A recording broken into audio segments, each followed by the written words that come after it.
Well, the first thing I want to say is that the phrase that you and Jerry shared with each other has become kind of my mantra, and that is, we're just molding it into place. Yeah, always that. Oh, joyfully molding into place. We have the fun of our hands in the clay. Yes. And so my life has become less about what I desire in particular and more about the feeling of just moving along on the journey. That's good, but the more you're able to hold that sort of detached appreciation for energy flowing, then those thoughts that begin occurring to you will become more and more and more specific. And the truth is, the more specific they come, the more fun it is for you. But if you try to be too specific before you're ready, then you sort of derail it. So general, and then the more the energy flows, the more specific it gets, the faster the energy flows. It's like being on the river. When it's wide, it's slow. But as it gets narrow, it gets faster. The more specific, the more adventurous and exhilarating the ride. Yeah. Okay, I'll give you my question. I've recently met two women, one whom I've entered into an intimate relationship and the other in a business relationship. Would you speak to the different emotional dynamics that you see in each? Oh, whizzing,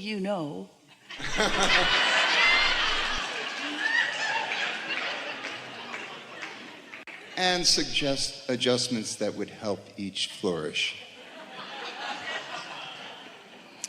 Well, the thing that we're really wanting you to hear is the ready to be ready to be ready to be ready to be ready. And one of the things we really want to speak to this is that so often as humans, in wanting to partner up, because there is a dynamism in coupling, there is an exponential adding to energy when two of you are focused in similar ways. It's fun to be together in a mastermind sort of group where your resistance is non-existence and your focus is strong, because there is more of that momentum that we were talking about, and therefore more adventure and more sensation of accomplishment.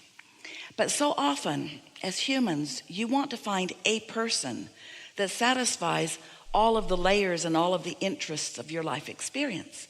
And that's what keeps you, for the most part, from having meaningful experiences, because you're wanting them all to be compiled in one person, rather than allowing the universe, who knows what you want and knows what the path of least resistance, your inner being and law of attraction have the capacity to bring you satisfaction relative to intimacy and relative to thought processes and relative to business enterprises.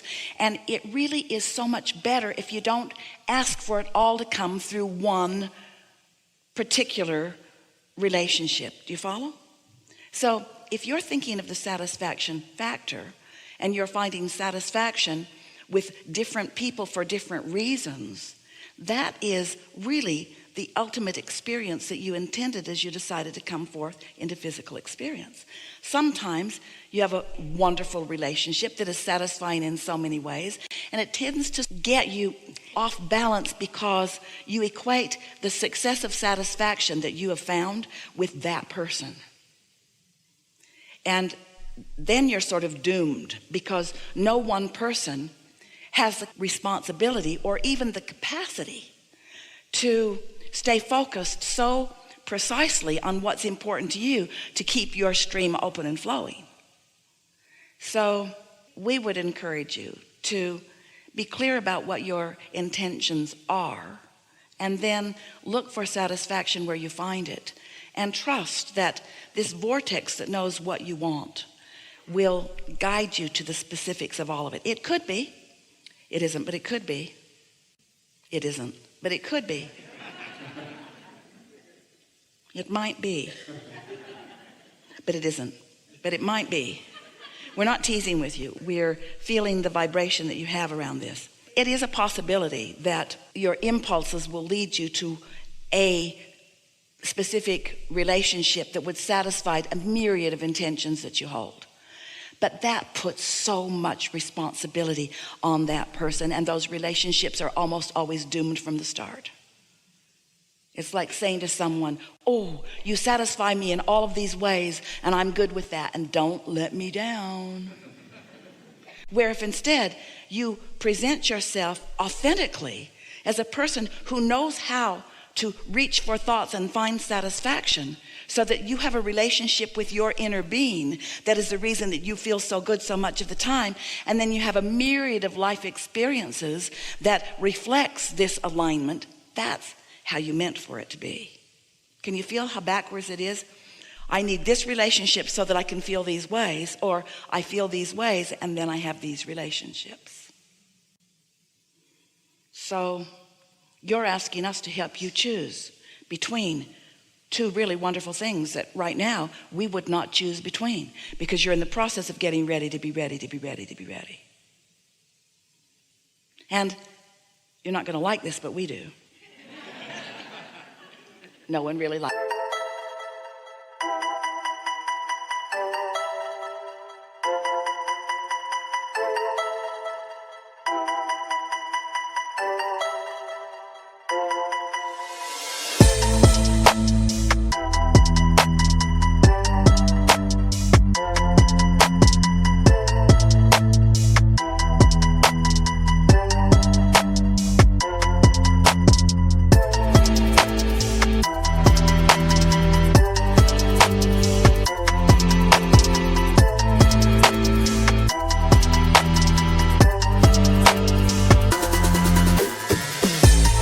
This part, but we really do. While you would like getting ready to be ready to be ready to narrow it down to fewer choices so that you're more sure, we want it to widen to many, many more choices. Many more choices of interaction with many more others, because there's so much potential for satisfaction when you allow yourself to be free in the world. And when you literally mean, when you say to your vortex, I know there's a whole lot in there and I want to get tuned into it so that I can experience the best of all that I am. Just think about what you're bringing to the table, and don't worry about what anybody else is bringing. Focus on what you're bringing to the table and let law of attraction fill in the details, and then watch how much fun you have. Now, this answer was threatening to so many of you, because you want to just find one person and live happily ever after. And we're not discouraging that. We just think that you could be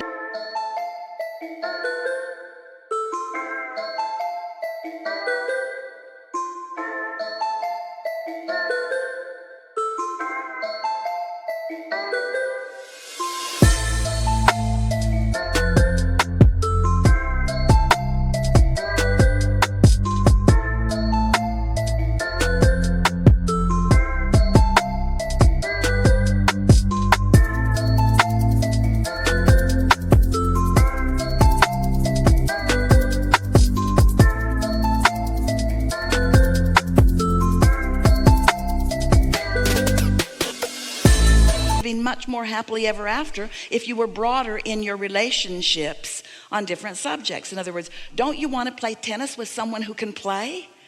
Don't drag that poor girl out there. She doesn't want to play tennis. Go find somebody that plays tennis and play tennis. And don't make her know what you know about business. And don't make her cook either. You get what we mean. You get what we mean? I do. Yeah. Something more?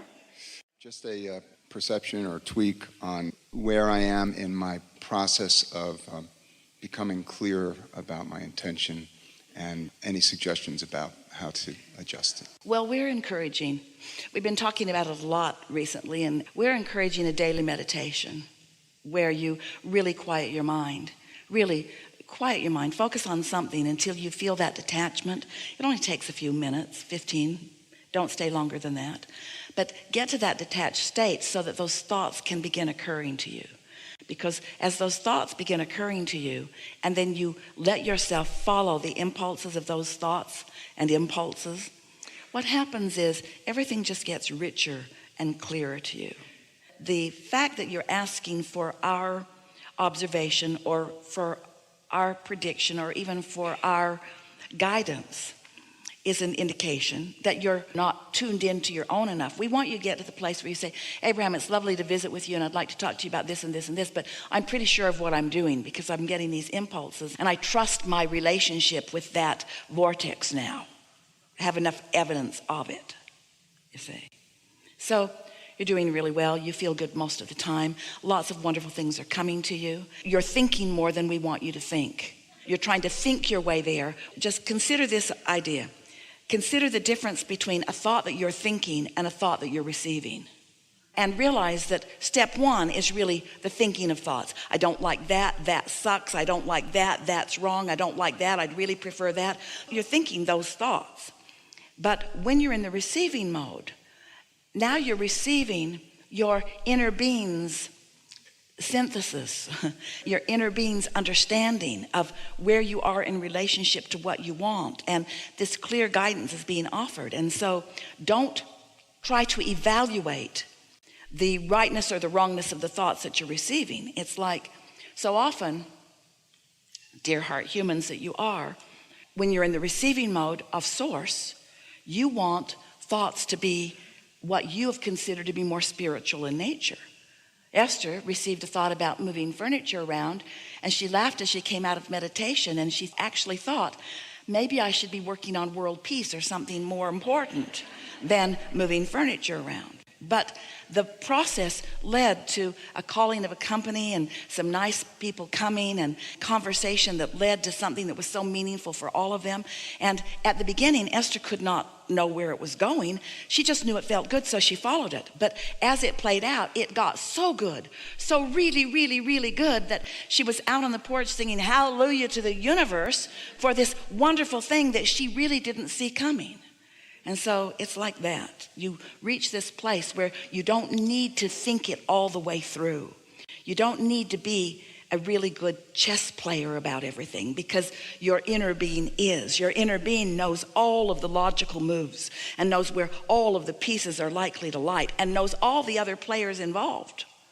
And so if you can just capture from this moment a feeling of wanting to meditate often enough that you can get to that non-resistant place so that those thoughts can be received by you, and then you get to witness what happens. At this point, for many of you, these are just words and they don't mean anything. Esther's been saying to some people who are very near and dear to her, Abraham has really been encouraging us to meditate, and they still aren't doing it. And Esther wants to say, really, it will take the edge off of everything. It will give you a clarity. It will make you feel good so much of the time. All the bumps will smooth out of your life experience, and amazing things will begin to come into place for you. But until you have actually brought yourself to that quiet place, until you've been in the receiving mode so that something from the vortex is actually received in your mind and you know it, and until you've allowed that to become more and more and more, and you've witnessed the ongoing, fun-filled, meaningful evolution of the thought, then these are just words about something that you're probably not going to do. Because we know, most of you, and wouldn't you, rather focus upon some really meaty thing, this really negative, meaty thing that has a lot of momentum going. Wouldn't you rather just dive in and offer your opinion and comment and stake your claim than quiet your mind? Most would, because you think that there's more value in the momentum of thought than there is in the quieting of the mind. We're not asking you to choose between quieting of the mind and momentum of thought. We're asking you to choose quieting of the mind and then allow the momentum to build from source and from your vortex, rather than momentum to build from what you know of what you do not want. And there's a big difference. Esther's been asking herself a lot recently, as a strong thought will occur to her. A thought that's so strong that it feels like action is imminent. And she will stop and say, all right, Esther, did that thought come from this receiving mode? Was this a source-based, inner being-based thought? Or was it a knowing what I don't want-based thought? Because you're in the receiving mode of something all the time. Your radio's on and your tuner's set somewhere. And you know how you can tell the difference? If it feels free and fun and easy and clear and life-giving, it's coming from here. If it feels like you're fixing something, or you're making a point, or you're straightening something out, then often it's a different receiving mode than you really mean to be tuned into. So the answer to your question is in how you're feeling. And mostly you're feeling very good. Yeah. Now you know why, and now you know what to do about it. Meditate. Something more? Nope, that's it. Really good. Thank you.